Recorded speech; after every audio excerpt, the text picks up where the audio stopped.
Bonjour, bonjour à chacun. Je vous invite à reprendre notre texte, Jacques, chapitre 5.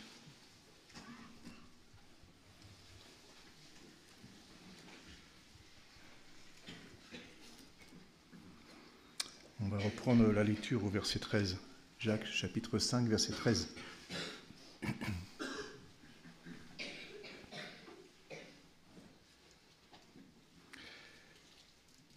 Quelqu'un parmi vous est-il dans la souffrance?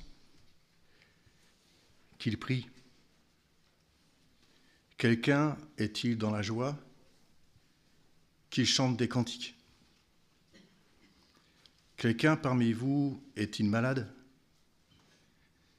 Qu'il appelle les anciens de l'Église et que les anciens prient pour lui en loinguant d'huile au nom du Seigneur. La prière de la foi sauvera le malade et le Seigneur le relèvera. Et s'il a commis des péchés, il lui sera pardonné. Confessez donc vos péchés les uns les autres et priez les uns pour les autres afin que vous soyez guéris. La prière agissante du juste a une grande efficacité. Élie était un homme de la même nature que nous. Il pria avec instance pour qu'il ne pleuve point, et il ne tomba point de pluie sur la terre pendant 3 ans et 6 mois. Puis il pria de nouveau, et le ciel donna de la pluie, et la terre produisit son fruit. Jusqu'ici. On arrive à un texte, faut dire, pas trop simple. C'est un peu le désavantage du lecteur suivi, c'est qu'en fait on est passé devant des textes et on ne peut pas faire l'impasse, on ne peut pas passer au-dessus. Et ça nous contraint à nous placer devant le Seigneur et à méditer ces textes. Je me disais ce matin dans mon esprit, combien d'entre nous ont médité ce texte en profondeur en ce qui concerne l'onction d'huile. Et c'est vrai que c'est un passage, je ne dis pas mystérieux, mais qui soulève beaucoup de questions, qui interroge. Déjà, lorsqu'on veut mettre en pratique et qu'on le fait par obéissance à la parole, et puis on voit que le résultat n'est pas selon les Écritures. On espérait une guérison, un relèvement, et il n'a pas eu lieu. Pour tout vous dire, c'est un texte qui me travaille depuis 45 ans, donc ça commence à faire beaucoup. Puisqu'en fait, à l'âge de 22 ans, j'ai accompagné un pasteur pour faire une onction d'huile, j'en reparlerai tout à l'heure. Et c'est vrai que quand on cumule comme ça des situations où à plusieurs reprises on a été confronté à, malgré tout, à obéir à la parole, sans tout comprendre, mais par la foi, et que le résultat escompté n'est pas au rendez-vous, ça produit une forme d'incrédulité. Ou alors on dit, bon, ça marche des fois, ça marche pas d'autres fois. Et ça laisse un peu perplexe. Je pense que par surcroît, dans notre esprit, il y a des siècles de confusion par rapport à ce domaine-là, puisque il est bien question dans le clergé catholique, on y reviendra tout à l'heure, mais d'une certaine onction d'huile, ce qu'on a appelé l'extrême onction. En fait, il y a plein de choses qui brouillent notre esprit et on a peur. Je ne sais même pas si dans nos églises, les amis qui sont touchés par la maladie pensent forcément à ce texte. Peut-être par méconnaissance, peut-être en se disant peut-être que je ne suis pas concerné. Jusqu'où mettre le curseur? C'est sûr qu'on ne va pas demander une onction d'huile pour un rhume. J'ai un ami qui s'est converti pendant mon service militaire et c'est une petite anecdote, mais quelques années après, on s'est retrouvés, et puis il était assez original dans son style, mais bon, il me disait comment il marchait par la foi, et il dit, mais tu sais, une fois, ma femme, elle avait une rage de dents pendant le week-end, elle a pris des comprimés, ça marchait pas et tout, on ne savait plus comment faire, quoi. La pharmacie était fermée le dimanche, le dentiste n'était pas là, et je lui ai fait l'onction d'huile. Je dis, ah, ouais, ça a marché, hein. Elle a pu attendre jusqu'au lundi pour aller voir le dentiste. J'étais émerveillé, j'ai dit, dis donc, il y a une simplicité que moi j'ai pas. Donc du coup, on ne sait plus trop, quoi. On ne sait plus trop, parce qu'à côté de ça, on a des amis qui passent par la maladie, mais une maladie menaçante, et on est un peu dépourvu. Bon, je ne vais pas m'étendre sur l'introduction, parce que je ne veux pas plomber le... ce que j'avais à cœur juste ce matin, c'est peut-être de prendre quelques textes, parce qu'il me semble que vis-à-vis du corps, on a un problème. On est d'accord de la marche dans la sanctification, on est d'accord de nous laisser purifier, on est d'accord de se laisser sonder dans nos cœurs, dans notre vie intérieure. Mais notre vie extérieure est quand même là aussi. Dieu nous a donné un corps, et ça m'a rappelé cette parole prophétique où il est dit, quand Jésus est rentré dans le monde, il a dit, tu m'as formé un corps pour faire ta volonté. Et donc le corps n'est pas quelque chose de méprisable dans l'Écriture. C'est un don de Dieu, ça fait partie de la création de Dieu. Et même si notre corps a été marqué par le péché, il n'y a aucun texte de la parole qui méprise le corps. C'est vrai, l'apôtre Paul en parle en disant que c'est un corps d'humiliation, parce que c'est vrai qu'on est parfois limité, il y a parfois des handicaps, il y a des maladies invalidantes, et qui nous humilient, c'est vrai, parce qu'on préfère être en forme qu'être malade, c'est évident. Et même pour notre entourage, c'est parfois difficile. Je suis passé par une période où j'étais malade assez longtemps, et quand il y a une amie qui venait voir à la maison et qui disait à Martine, il est encore malade ton mari ? C'est sûr que c'est pas très encourageant quand on entend ça, on aimerait donner un autre témoignage. Donc c'est quand même, c'est vrai, des situations humiliantes, mais pas méprisantes. Parce que notre corps est un don de Dieu, et je crois que c'est Jérémie qui l'a souligné dans ce psaume, je suis une créature si merveilleuse, et mon âme le reconnaît bien. Donc le corps est voulu par Dieu, et j'aimerais juste lire 2 ou 3 textes qui nous rappellent cette réalité que même dans le salut de Christ, même dans la sanctification, le corps a sa place. On tombe dans les extrêmes, ou alors on idolâtre du corps, et puis c'est les pompes, c'est la gonflette, c'est le footing, c'est le régime, on est dans un culte du corps. Ou alors, dans certains milieux ésotériques ou très spirituels, on méprise le corps. Ce qui compte, c'est l'esprit. Alors on peut faire n'importe quoi avec notre corps. Dans l'Écriture, l'âme, le corps et l'esprit sont au bénéfice de l'œuvre de Christ, et la sanctification doit s'opérer. Et j'aimerais qu'on lise ces textes, parce que ce qui m'a frappé dans l'épître de Jacques, l'introduction, c'est qu'il est dit, on l'a souvent souligné, mais mes frères, regardez comme un sujet de joie complète diverses épreuves auxquelles vous pouvez être exposés. Et ça m'a toujours frappé ce texte. Mes frères, regardez comme un sujet de joie. Il n'est pas dit, mes frères, vivez comme un sujet de joie, mais regardez. Et Jérémie nous a hier interpellés sur le fait où Dieu nous dit de regarder, de consulter, de faire attention. Et c'est vrai qu'il ne nous est pas demandé de vivre l'épreuve, les diverses épreuves, sans ce regard de foi. Parce que devant l'épreuve et devant la maladie en particulier, il y a 2 regards. Il y a le regard sur les choses visibles, et qu'il ne faut pas nier, il ne s'agit pas de faire du déni. Mais il ne faut pas simplement regarder ce qui est visible, et l'apôtre Paul dit, mais ne regardons pas aux choses visibles, mais nous regardons aux choses invisibles, parce que les choses visibles sont passagères, mais les choses invisibles sont éternelles. Et c'est vrai que tous ces textes-là sont donnés pour nourrir notre regard spirituel. On peut être effectivement malade, on peut être handicapé, mais il peut y avoir ce secours du Seigneur qui fait qu'on le vit avec un regard de foi qui nous permet de vivre l'épreuve ou qui va nous conduire même jusqu'à la guérison, parce qu'on ne se laisse pas, on peut dire, accaparer par le visible. Il ne s'agit pas de le nier. On a appris qu'il y a une amie à Madagascar qui vient d'apprendre qu'elle a un cancer, mais elle ne veut pas en parler. Alors, à la fois, on peut comprendre, il y a une certaine pudeur, mais si au niveau du peuple de Dieu, on n'arrive pas à mettre à nu la plaie de son cœur devant ses frères et sœurs pour avoir un soutien et pour chercher la face du Seigneur, mais où est l'Église ? Et c'est vrai que c'est difficile parce que ça expose notre intimité, ça expose notre faiblesse, mais c'est aussi une preuve de confiance et d'amour que de pouvoir dire à ses frères, voilà ce que je vis, soutenez-moi, j'ai besoin. Et d'ailleurs, on va voir en l'occurrence dans ce texte, c'est que c'est les anciens qui vont aller auprès du malade. Alors je lis ces textes dans 1 Corinthiens 6 d'abord.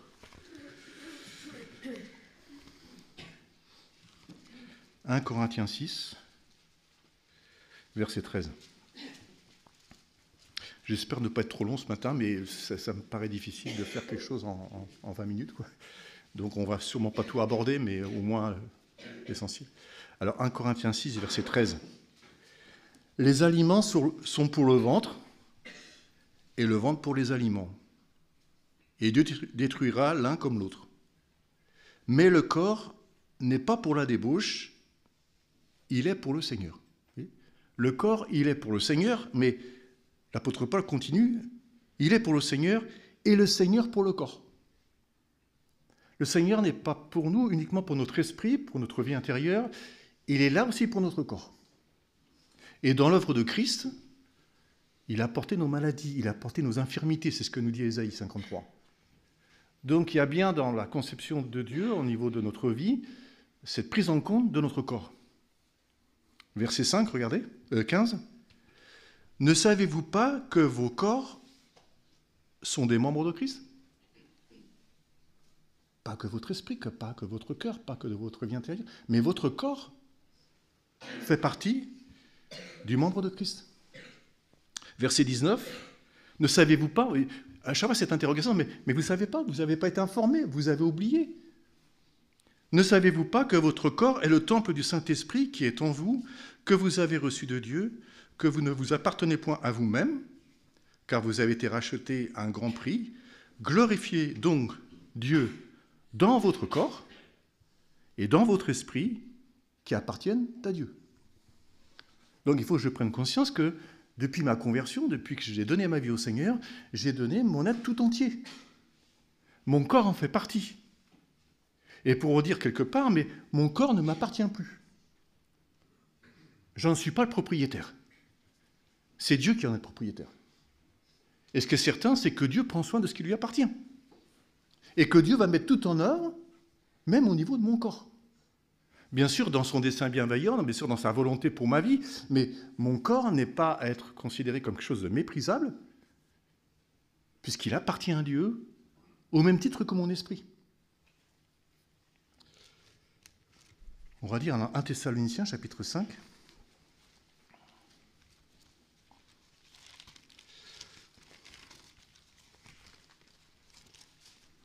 1 Thessaloniciens, chapitre 5, verset 23.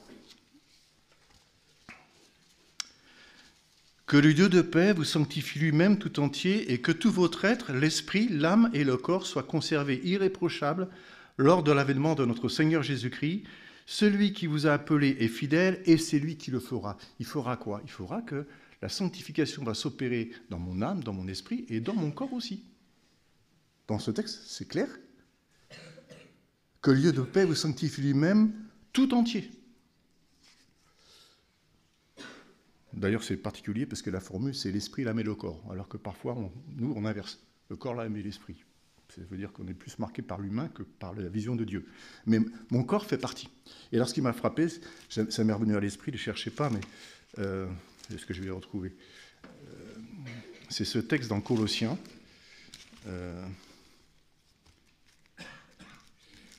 Un peu particulier, ce texte de Colossiens.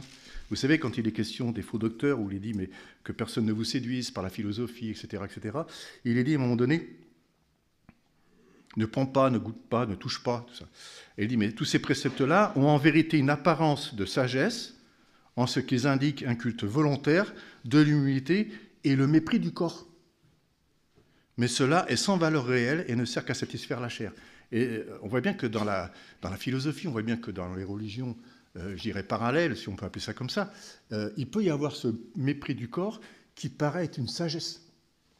Dans le bouddhisme, par exemple, dans certaines pratiques, le corps, c'est l'esprit qui compte. Et il y a un mépris du corps. Mais dans l'Écriture, il n'y a pas du tout de mépris du corps. Et on peut chercher un texte ensemble dans Philippiens. Regardez, dans Philippiens chapitre 3.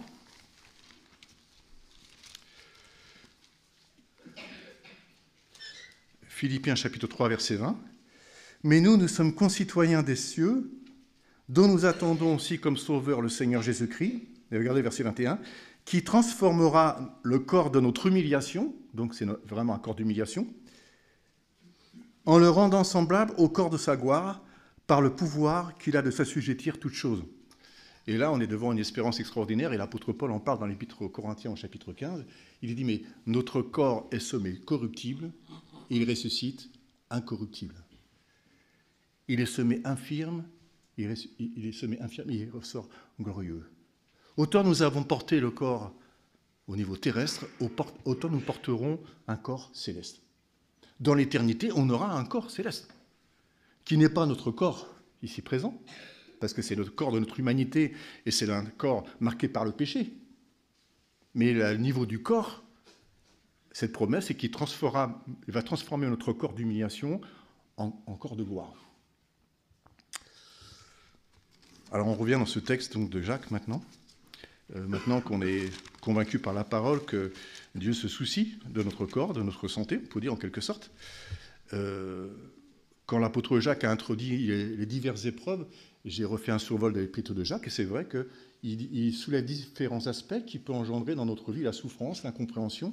On a vu encore ces derniers temps aussi l'injustice, les tensions entre frères. Là, on arrive sur quelque chose qui est, je dirais, qui est aussi une souffrance particulière et une épreuve particulière, c'est celle de notre corps. Quand on est touché par notre corps, il faut reconnaître que c'est quelque chose qui quelque part, nous isole.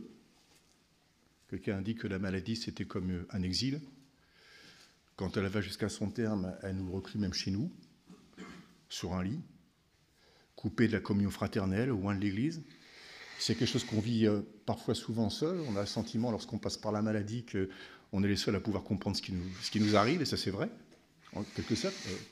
Et donc, dans ces épreuves diverses, comme Jacques en parle, il y a cet aspect de la maladie.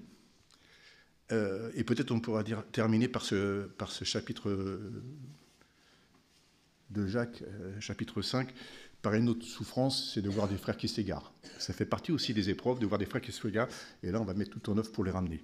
Mais là ce matin, donc, on s'arrête à cette injonction de la part de Dieu. Quelqu'un parmi vous est-il dans la souffrance? Qu'il prie. Dans certains milieux, on va vous dire, tu es dans la souffrance, chante les louanges du Seigneur, proclame la victoire du Seigneur. Là, la parole dit non, tu pries. Dans ta souffrance, tu as besoin d'épancher ton cœur devant Dieu, tu as besoin de chercher sa face. Sans cette communion avec lui, tu ne vas pas être secouru dans ta souffrance. Tu as besoin de trouver refuge dans la souffrance. Par contre, quand tu es dans la joie, chante des cantiques. C'est ta façon d'exprimer ta reconnaissance devant les hommes, mais aussi devant les puissances mauvaises. Parce que n'oublions pas que Jacques nous dit que nous sommes spectateurs. Les anges sont spectateurs et qui voient à travers l'Église la sagesse infiniment variée de Dieu.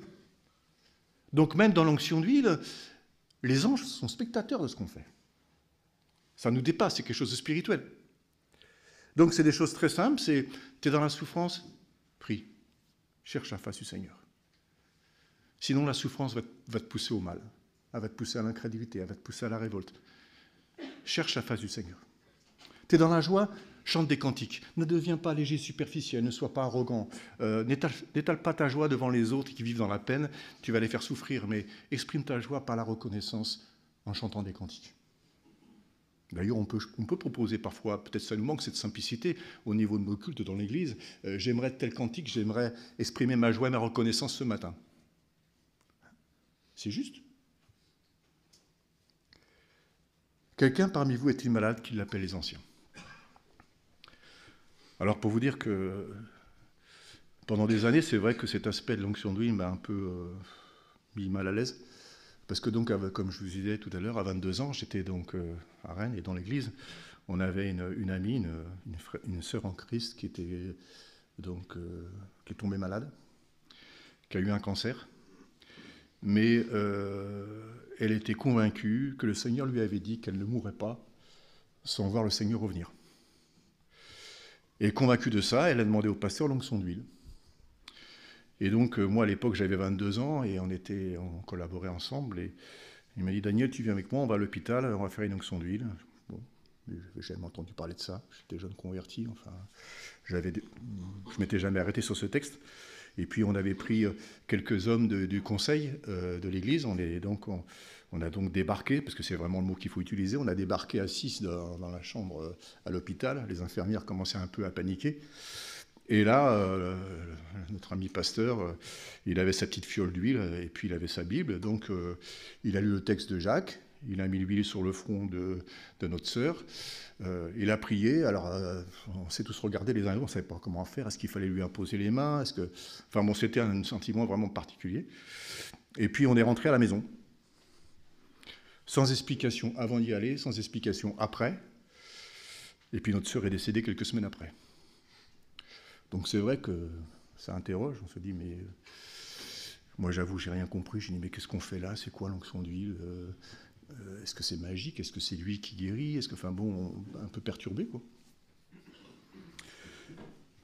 Ensuite, les années ont passé, on est arrivé à Nantes et on a démarré l'église à Nantes. Et là, on avait parmi nos amis qui étaient là pour nous accueillir pour démarrer cette église, un couple. La femme a eu aussi un cancer. Et donc, elle a demandé l'onction d'huile. Et donc là, j'avais 30 ans. Avec les amis, on a fait l'onction d'huile. Et elle est décédée. Et pour nous, c'était une grosse perte parce qu'on venait de démarrer l'église et d'avoir un couple mûr avec nous, ça nous réconfortait, ça nous rassurait. Et là, en quelques mois, elle part. Donc, on n'a pas vu le relèvement. Mais j'aimerais quand même rajouter que cette femme-là avait 3 enfants et ces 3 enfants n'étaient pas au Seigneur. Et 8 jours après le décès de la maman, la dernière, qui avait 18 ans, s'est convertie. Et elle a dit, de voir ma mère partir dans la foi, de voir l'Église, comment elle a accompagné ma mère, ça peut être que l'œuvre de Dieu, elle s'est convertie. Son deuxième fils s'est converti 1 ou 2 ans après, en relation avec le départ de sa mère, qui avait été un départ dans la foi. J'avoue que c'était une consolation.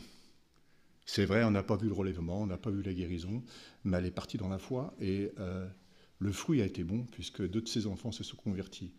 Il y a encore un 3e aujourd'hui qui résiste, ça fait plus de 20 ans, mais il n'est pas indifférent. À chaque fois qu'il est au milieu des chrétiens, sa conscience le travaille, parce qu'il a, je pense, pas oublié ce qui s'est passé. Quelques années après, moi-même je suis tombé malade. Le médecin m'a dit, vous savez, vous seriez né il y a 50 ans, il n'y avait pas de solution. On en mourrait. Donc c'est sûr que devant ça, j'ai demandé l'onction d'huile. Et on l'a fait, en obéissance à la parole. Et il a fallu quand même que je passe 3 fois au bloc pour pouvoir régler le problème. Donc le sentiment aussi que là,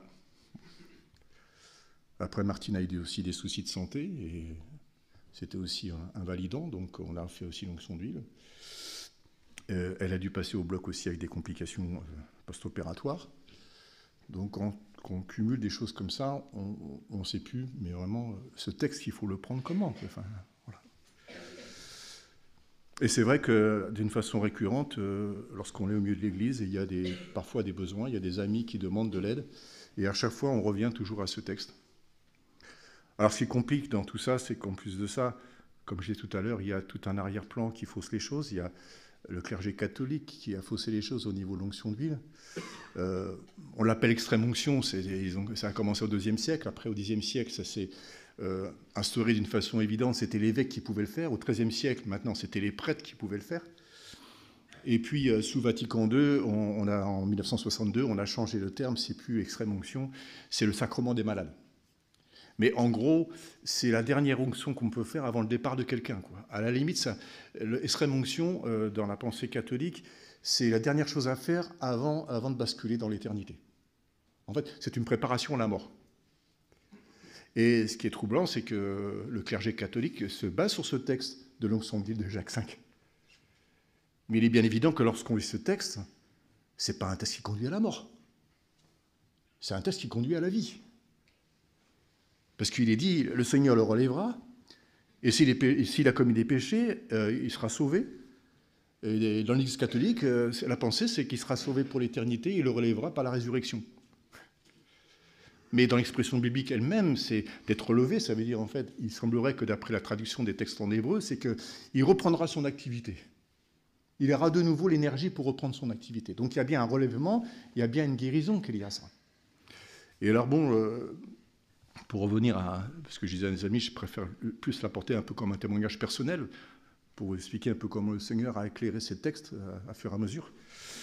Après, on a été confronté à d'autres situations, et là, on a vu la grâce du Dieu se manifester par l'onction d'huile. On a vu des sœurs qui ne pouvaient pas enfanter, après l'onction d'huile, avoir enfanté plusieurs enfants.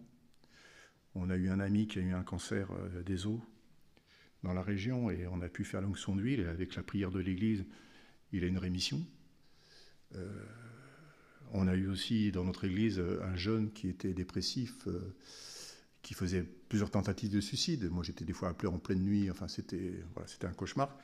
Et un jour, il vient me voir et il me dit, mais Daniel, j'ai lu les Écritures et c'est marqué dans Jacques que si quelqu'un est malade, qu'il appelle les anciens. Et puis, alors moi, tout de suite, connaissant un peu le personnage et un peu particulier, j'ai dit, ouais, mais là, il s'agit d'une maladie physique. Ah non, non, non, non, dis-moi, j'étudie l'Écriture. Non, non, en grec, c'est pas si simple que ça et tout.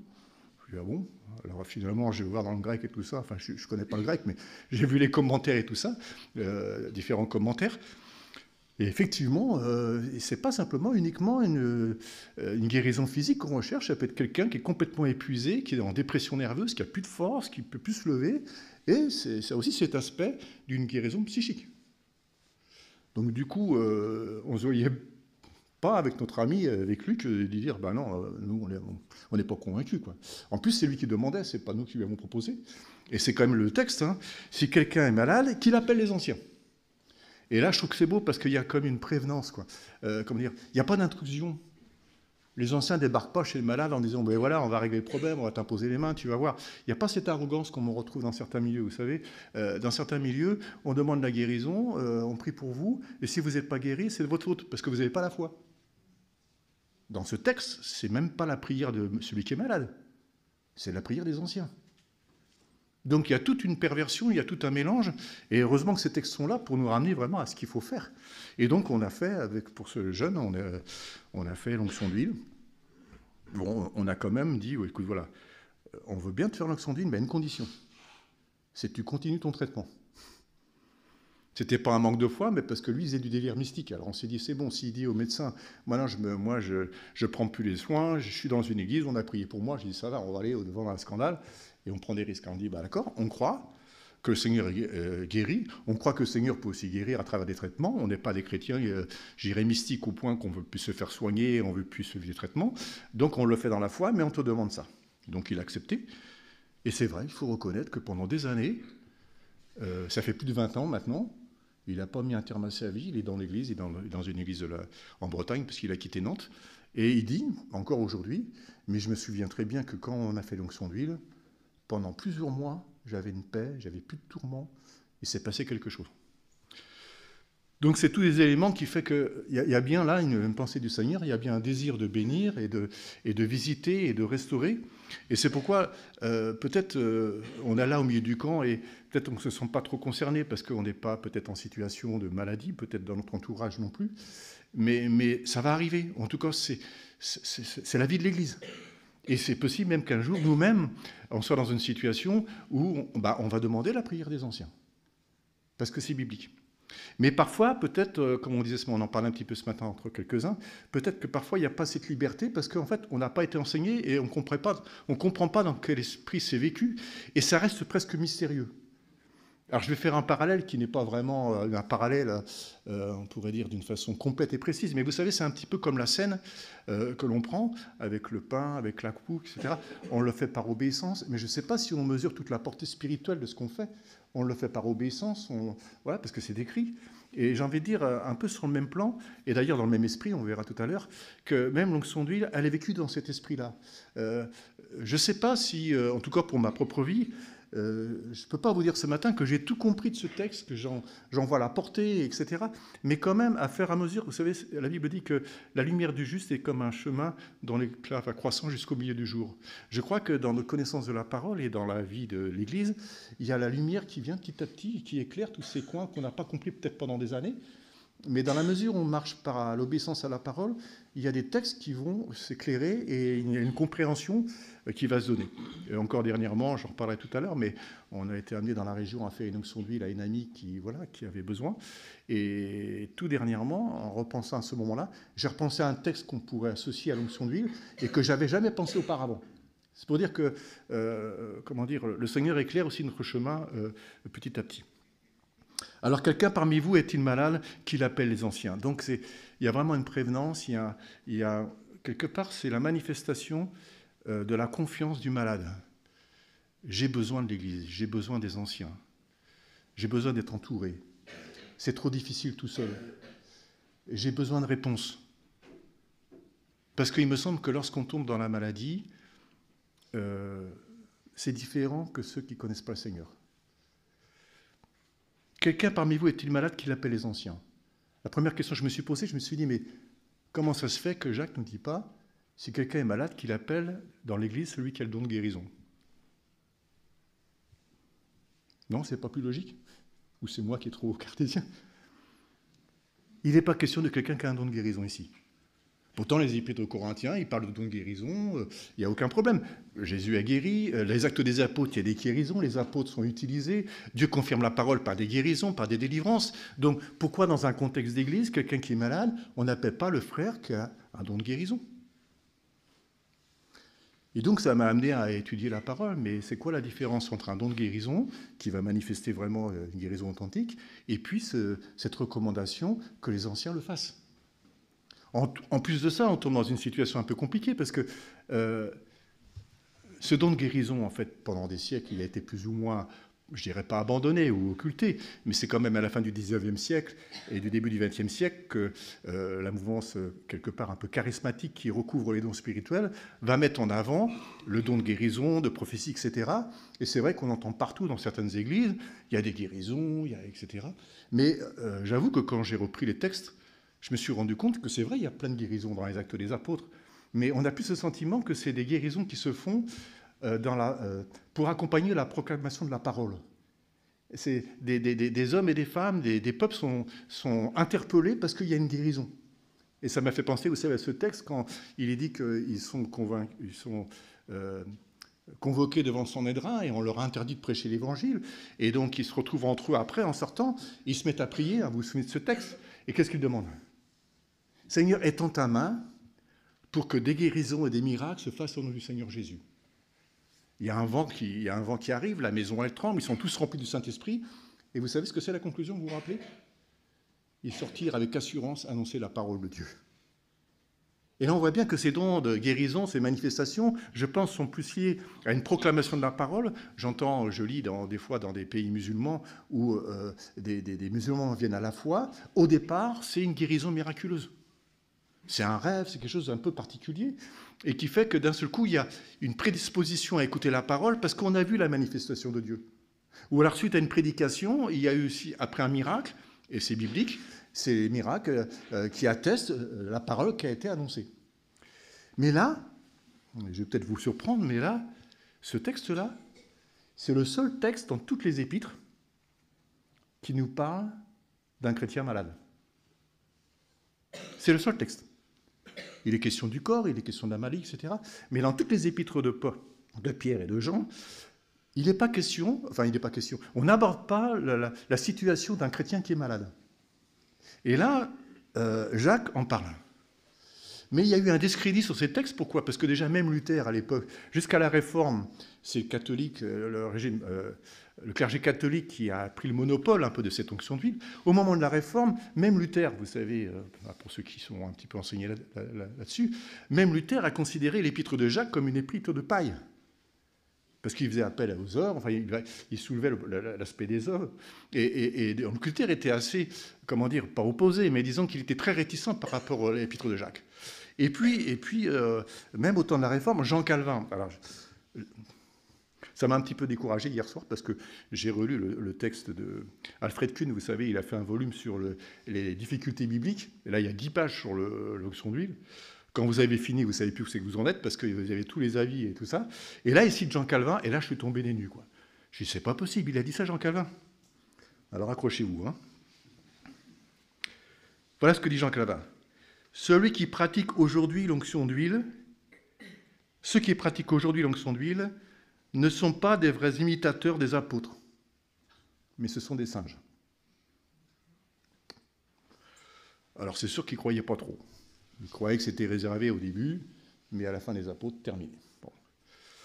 Alors c'est sûr qu'on peut comprendre que même le milieu du protestantisme a été marqué par cette vision des choses. Alors vous avez un côté, les charismatiques qui sont là, il y a une guérison parmi nous et tout. Vous êtes à côté, vous avez des mamies malades qui meurent les uns après les autres, et vous dites, mais qu'est-ce qui se passe, quoi? Et là, justement, il y a ce texte, j'ai envie de dire ce texte prophétique qui brille comme dans un lieu obscur, parce qu'on ne sait plus où on en est, Et voilà, ben, quelqu'un est malade, et là, je trouve que c'est beau en même temps.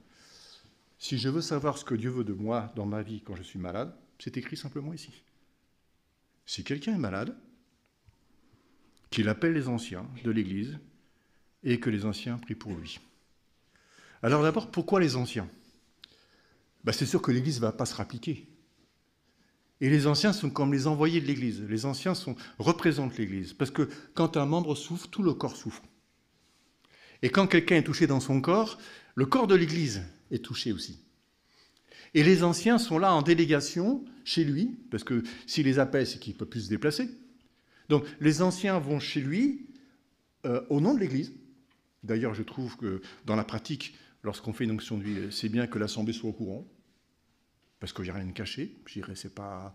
Au contraire, on a besoin que l'Église aussi prie pour que les anciens soient accompagnés, soient inspirés. Et là, on pourrait dire, mais pourquoi les anciens? Parce qu'il y a un don, il y a un charisme, il y a un ministère qui a été donné, parce que ce n'est pas simplement la maladie par elle-même qu'il va falloir, pas affronter, mais qu'il va falloir considérer. Mais peut-être, quelles sont les raisons de la maladie? Oui. Parce que moi, quand je suis tombé malade, ça a duré longtemps et ça me mettait un peu en déprime. C'est sûr que la première question qu'on se pose, mais est-ce que c'est un châtiment du Seigneur? Est-ce que je suis touché dans mon corps parce que j'ai désobéi au Seigneur? Et c'est une question qui est légitime. Il ne s'agit pas de faire l'introspection et tomber sous la condamnation. Mais quand on réfléchit à tous ces textes qui parlent dans la parole des malades, c'est vrai qu'il y a différentes origines. Hein. On a vu Job, là, récemment. Le début, c'est quoi? C'est le diable. Dieu l'a permis, bien sûr. Mais le diable est intervenu dans cette maladie.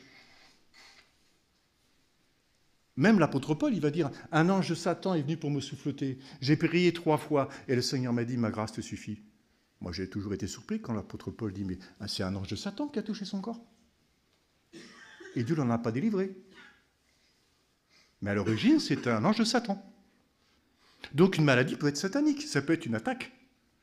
C'est pour ça que les anciens, qui sont équipés de ministères, de discernement, d'autorité spirituelle, doivent être là auprès de l'ami qui est malade pour discerner ensemble quelle est la pensée du Seigneur. Ça peut être tout simplement la maladie, ça peut être tout simplement la conséquence de mon désordre. C'est sûr que si je fume 5 paquets de cigarettes par jour et qu'un jour j'apprends que j'ai un cancer du poumon, je ne vais pas accuser mon entourage ni le Seigneur. C'est les conséquences de mon péché, de ma vie de débauche. Si je bois de l'alcool, je n'irai plus en finir. Si j'ai une cirrhose du foie, c'est la conséquence. Voilà. Vous voyez?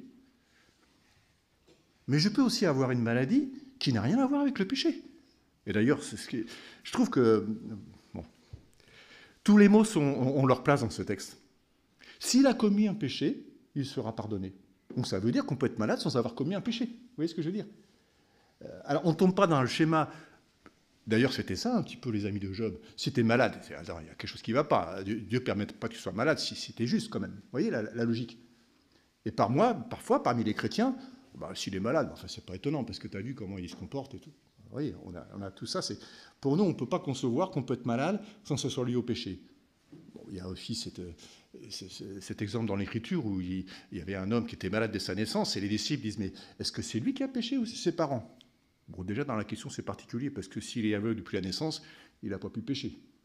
Il est né comme ça. Et Jésus va dire, mais c'est même pas lui ni ses parents. Mais c'est pour que la gloire de Dieu soit manifestée. Donc il y a parfois des guérisons, il y a parfois des maladies où Dieu va manifester la guérison pour glorifier son nom. Vous voyez? Mais comment est-ce que moi qui suis malade, je peux discerner tout ça? Et même comment je peux prier avec foi? Moi, je sais personnellement que j'ai beaucoup plus de foi pour prier pour les autres, pour moi-même. Quand j'étais malade, j'ai prié, mais j'avais aucune assurance.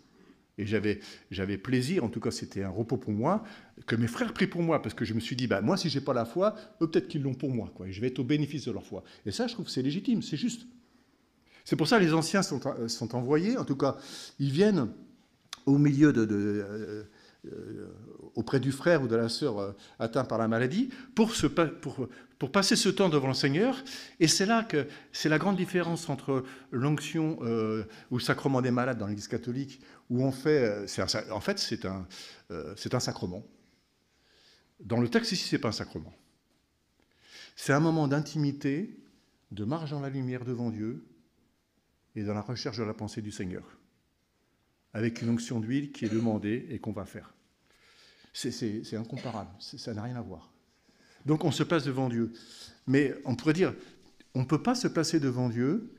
Vous savez, c'est comme la scène, il est dit, avant de prendre le pain et le vin, que chacun s'examine soi-même. Hein? On ne peut pas aller chez un frère qui est malade et pas s'examiner chez nous-mêmes. Parce que ici, le texte, il est quand même clair. Regardez, il est dit qu'il appelle les anciens de l'Église, que les anciens prient pour lui en loinguant d'huile au nom du Seigneur. La prière de la foi sauvera le malade. La prière de la foi, elle est prononcée par les anciens.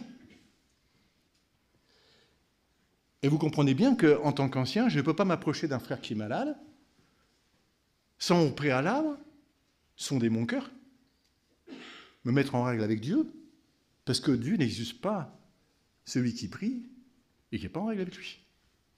Il faut que de mon côté, il n'y ait aucun obstacle à la réponse à la prière. Et là, la nécessité, c'est de pouvoir se parler. C'est pour ça qu'il dit « Confessez donc vos péchés les uns aux autres ». Vous voyez, c'est réciproque, afin que vous soyez guéris. Donc, il y a bien ici un moment particulier où, en présence du malade, les anciens sont dans une attitude de marche dans la lumière, de clarté devant Dieu, d'un désir des instruments de bénédiction pour leurs frères ou leurs sœurs, et devant Dieu.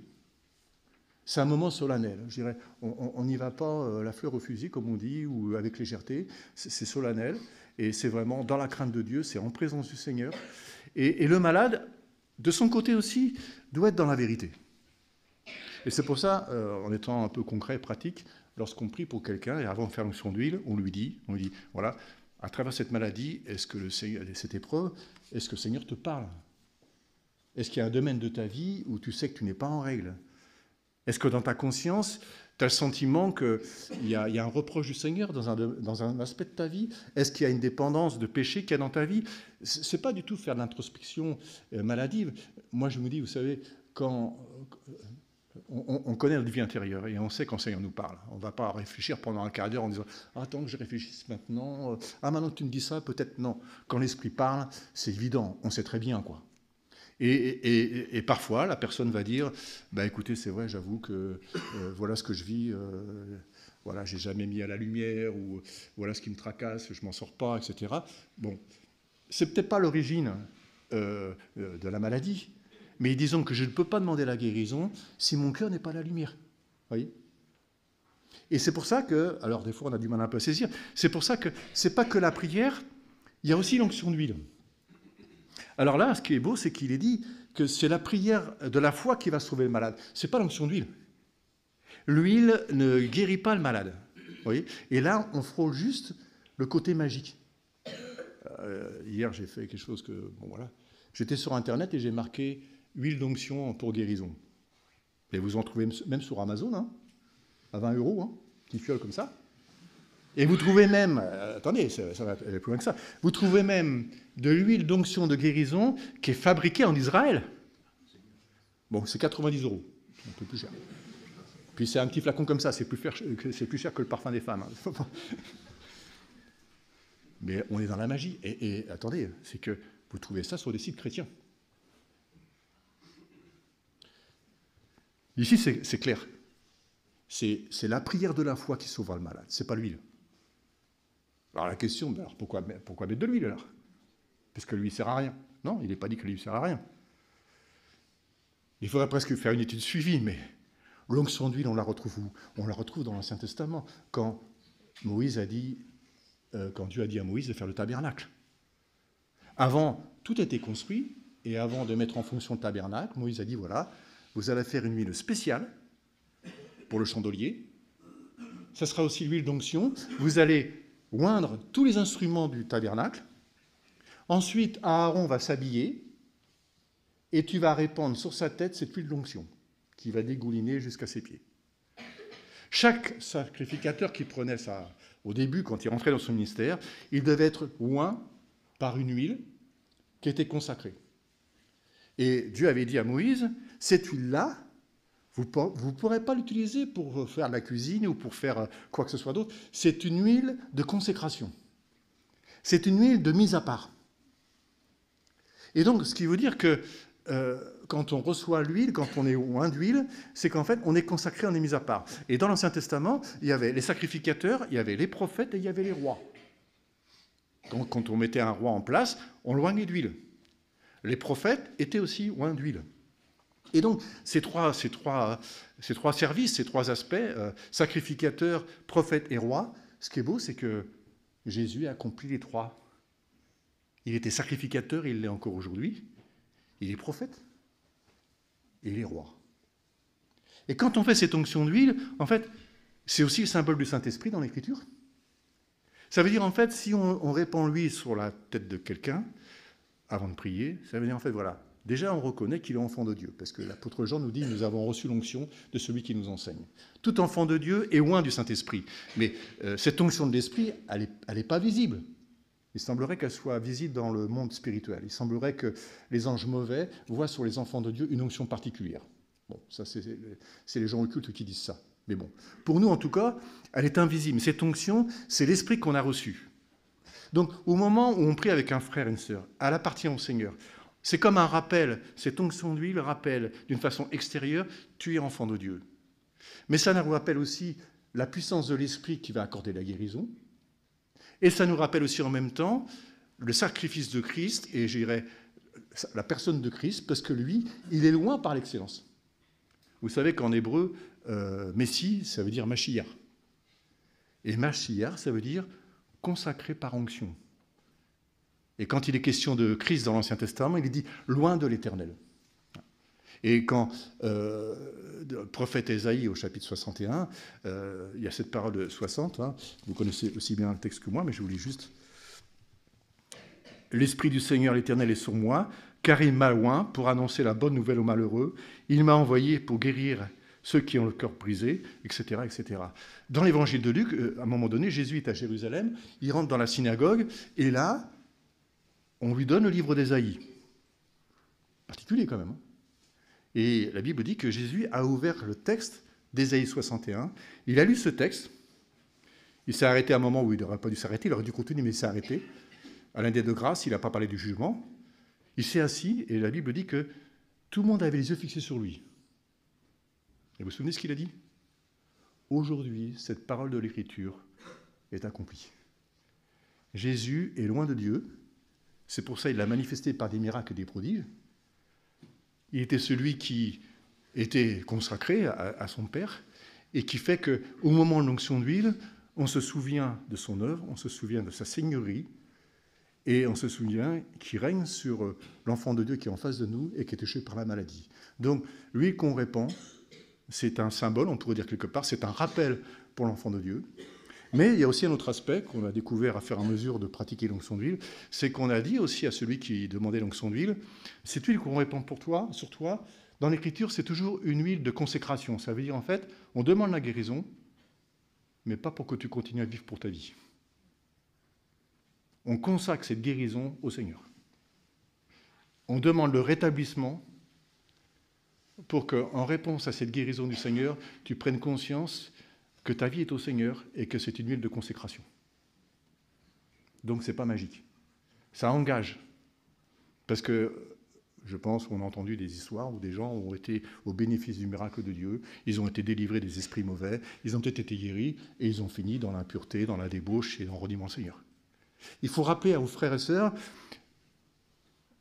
Jacques dit, mais on ne répond pas à vos prières parce que vous voulez, délivrer pour vos passions, enfin vous voulez vivre pour vos passions. C'est pourquoi il n'y a pas de réponse du Seigneur. Donc on dit à la personne, on prie pour toi, c'est vrai qu'on a à cœur que tu sois guéri, que tu retrouves la santé, mais avant tout, il faut que tu saches que la santé que Dieu nous donne, c'est pour le servir. C'est pour le consacrer. Est-ce que tu es d'accord que cette guérison qu'il va te donner, ça t'amène à la consécration peut-être plus grande? Et alors là, oui, on peut faire l'onction d'huile.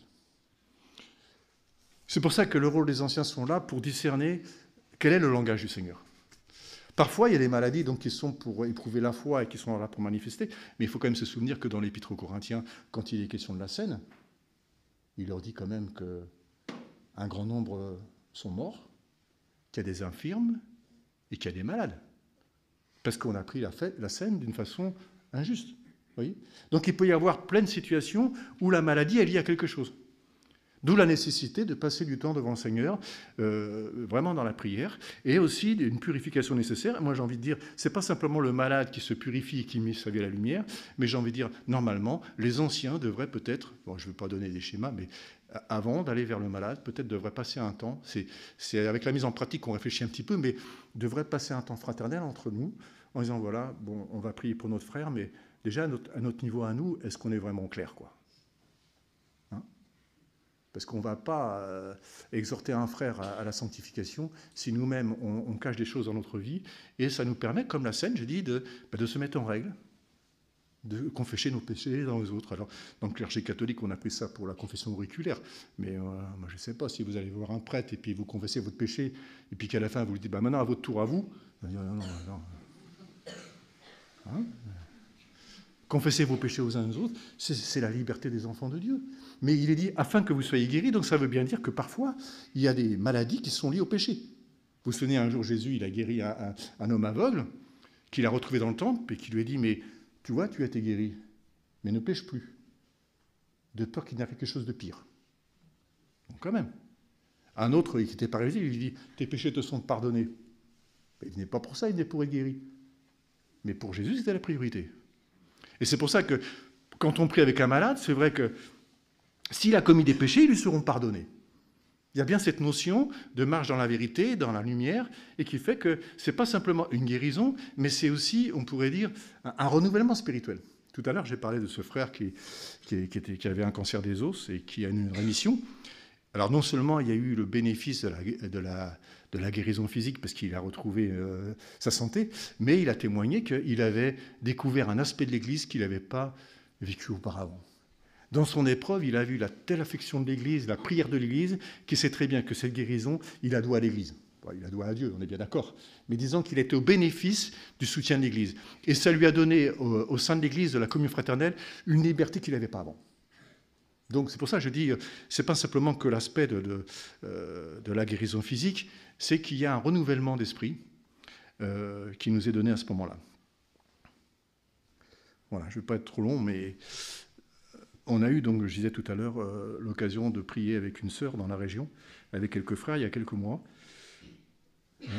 Malheureusement, suite à cette onction d'huile, on espérait avoir des réponses de la médecine plutôt encourageantes. C'est pas décourageant parce que ça s'est pas aggravé. On aurait espéré qu'il n'y ait plus rien. Et ce qui était quand même particulier, et ça on l'a vécu entre nous pour ce moment-là, c'est que lorsqu'on est ressenti de ce moment, même elle, qui était au bénéfice de l'onction d'huile, elle a dit, mais il y a un poids qui est parti de mes épaules, il y a un soulagement, il y a une paix qui m'est donnée. Déjà, c'était le premier bénéfice. Et puis nous, quelques frères, on était là, on s'est dit, mais on a rarement vécu un moment aussi, aussi intense. La présence vraiment du Seigneur était évidente. Il y avait une liberté qui était là, il y avait une affection fraternelle qui était là. Il y avait vraiment le climat du Seigneur, quoi. Et ça nous a tous marqués. Quand on en a reparlé, et qu'on en reparle encore aujourd'hui, ça nous a tous marqués.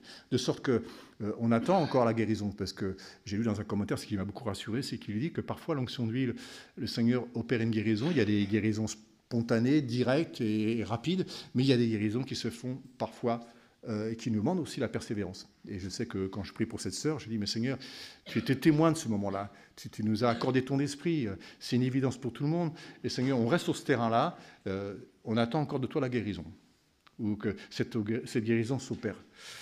Et là, je ne sais pas pourquoi, c'est tout récemment, en repensant justement à cette amie et en prenant de ses nouvelles, je me suis dit, mais c'est particulier, parce qu'on a vécu un moment particulier, mais qu'on retrouve dans les psaumes, et j'aimerais terminer par cela. Le psaume, regardez le psaume 133. Mais franchement, je ne l'aurais jamais mis en relation avec l'onction d'huile, moi.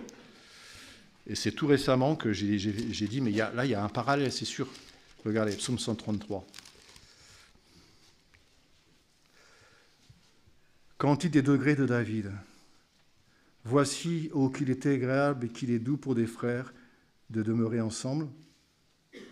C'est comme l'huile précieuse qui est répandue sur la tête descend sur la barbe d'Aaron, qui descend sur le bord de ses vêtements. C'est comme la rosée de l'Hermon qui descend sur les montagnes de Sion. C'est là que l'Éternel envoie la bénédiction, la vie pour l'éternité. Vous connaissez ce texte, comme moi. On a souvent souligné cet aspect, c'est beau pour des frères de demeurer ensemble. Alors moi j'ai envie de dire quand même, c'est beau quand on est bien disposé. C'est insupportable quand on n'est pas bien disposé. Mais quand on est bien disposé, la communion fraternelle, c'est un baume, c'est doux, c'est agréable. Et puis on va tout de suite à la fin de ce texte. C'est là que l'Éternel envoie la bénédiction, la vie et l'éternité. Et c'est vrai, quand il y a ces moments-là, il y a une bénédiction qui est là, jusque dans l'éternité. Les fruits qui sont portés seront jusque dans l'éternité. C'est beau. Mais je ne m'étais jamais arrêté sur les deux versets entre les deux. Cette communion fraternelle, c'est comme une précieuse qui, répandue sur la tête, descend sur la barbe d'Aaron. C'est l'onction d'huile. Aaron, il a été oint d'huile jusqu'au bord de ses vêtements. Et le psalmiste, il compare la communion fraternelle par cette onction d'huile. Et je me suis dit, mais c'est ce qu'on a vécu, c'est ce qu'on vit.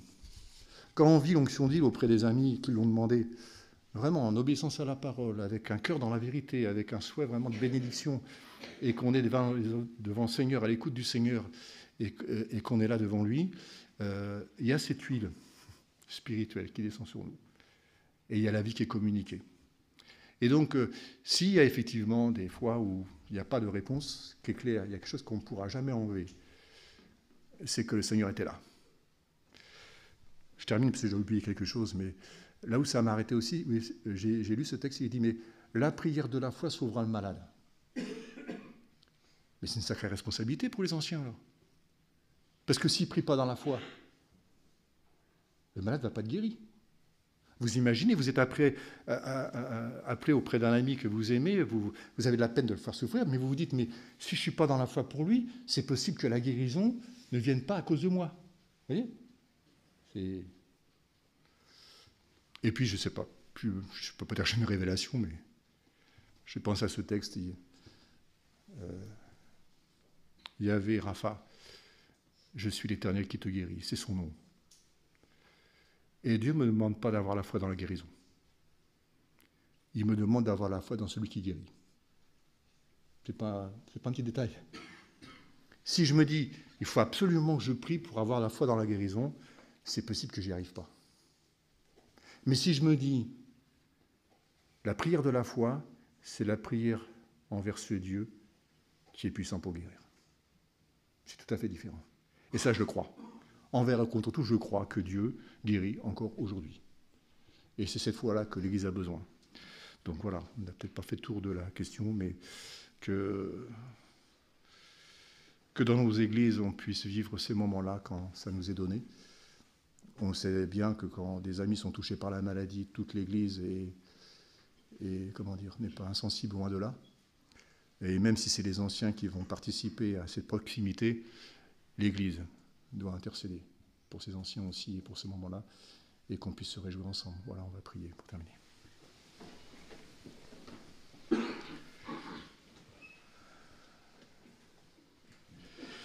Seigneur, je confesse devant toi et devant mes frères que je suis convaincu que je ne saisis pas tout ce que veut dire ce texte et que ça nous dépasse complètement. Mais Seigneur, tu ne nous demandes pas de tout comprendre pour obéir. Mais c'est écrit pour que nous puissions par la foi obéir à ce que tu dis. Seigneur, nous nous humilions devant toi parce que peut-être bien souvent nous nous sommes privés de ce privilège dans nos églises et que des malades ont vécu seuls leur maladie et n'ont pas trouvé secours. On te prie, Seigneur, de renouveler cette compassion, cette miséricorde, cette sensibilité à ceux qui souffrent. Nous voudrions tellement, Seigneur, vivre ces moments de communion fraternelle où, comme dit ta parole, c'est comme une huile précieuse qui descend sur nous. Et c'est là que tu envoies la vie. Nous le croyons parce que nous l'avons déjà expérimenté. Nous voulons encore te prier pour cette onction de vie que nous avons fait il y a quelques mois. Et nous rappeler, Seigneur, que tu as été présent, que tu nous as donné cette intimité de cœur en ta présence. Et que tu n'es pas un Dieu qui oublie les prières qui montent vers toi. Et c'est pourquoi, dans ta grâce, nous voulons persévérer dans la demande de guérison. Nous te prions aussi pour nos proches ici, dans l'église Aurifray, pour Jeanne, pour bien d'autres, pour ceux qui sont touchés dans leur corps. Nous te demandons, même s'ils partent, selon ton dessein, que ce soit un départ dans la vie.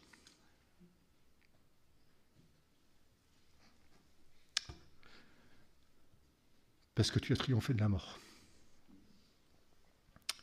Merci pour ta parole qui nous permet de regarder les diverses épreuves dans la foi sans être terrassés. Au nom de Jésus. Amen.